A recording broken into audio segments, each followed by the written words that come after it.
Bonjour. Aujourd'hui, on va s'intéresser à un véritable paradoxe financier. Il existe un outil, le crédit bail sur fonds de commerce, qui a été spécialement conçu pour faciliter l'achat d'une entreprise. Pourtant, en pratique, on se rend compte qu'il est très peu utilisé. Et le plus curieux dans tout ça, c'est que les banques, qui devraient en être les plus grandes promotrices, eh bien, elles semblent s'en méfier profondément.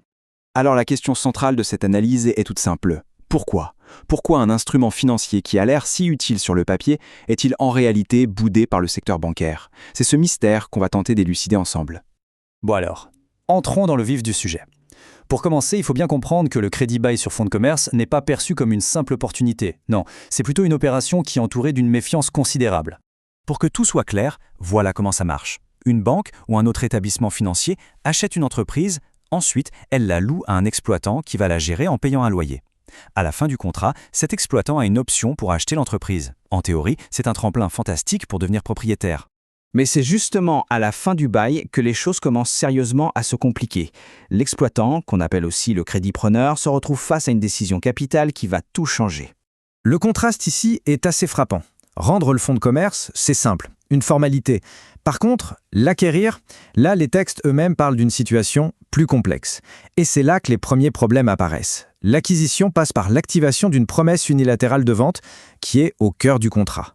Et ce parcours du combattant pour l'acquéreur, il commence immédiatement. Pour l'exploitant qui décide d'acheter, le chemin est semé d'embûches, à commencer par des exigences procédurales vraiment très lourdes. Imaginez un peu le tableau. L'acquéreur doit se débrouiller avec 3 grosses formalités administratives. Les juristes appellent ça avec une certaine pudeur une lourdeur formelle. Concrètement, publication de la vente, puis radiation de l'ancien contrat, et enfin une nouvelle publication pour la fin de la location. C'est non seulement lourd, mais ça semble aussi un peu répétitif. Et attention, ce n'est pas fini. Comme si ça ne suffisait pas, il faut rajouter par-dessus toutes les règles habituelles d'une vente de fonds de commerce. Le droit de préemption de les communes, l'information des salariés. Bref, la pile de paperasse ne fait que grandir. Mais toute cette complexité administrative, finalement, ce n'est que la partie visible de l'iceberg. Le vrai problème, le nœud du problème, il vient de règles juridiques fondamentales qui sont tout simplement inadaptées, voire déconnectées de la réalité d'un crédit bail.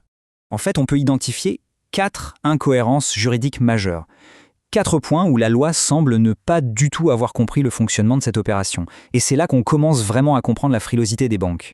Première incohérence, et elle est assez parlante, la loi oblige le vendeur, donc la banque, à fournir tout un tas d'informations détaillées sur le business à l'acheteur, sauf que l'acheteur, c'est la personne qui exploite le fonds depuis des années. Il connaît déjà tout, par cœur. Comme le souligne une analyse, cette communication d'informations semble parfaitement inutile. Pour bien saisir le point suivant, un petit rappel sur ce qu'est la garantie des vices cachés. C'est tout simplement une protection légale de base pour un acheteur contre les défauts qu'il n'aurait pas pu voir au moment de l'achat. Et voilà la deuxième incohérence. Dans le cas du crédit bail, cette garantie des vices cachés ne peut logiquement pas s'appliquer. Comment l'acheteur pourrait-il se plaindre d'un vice caché alors que rien ne lui est caché? C'est lui qui commet l'état du fonds de commerce mieux que personne, bien mieux que la banque. On est complètement en dehors du cadre normal d'une vente. Troisième incohérence, et c'est un gros morceau, le prix. Dans une vente classique, le prix ça se négocie. Ici pas du tout.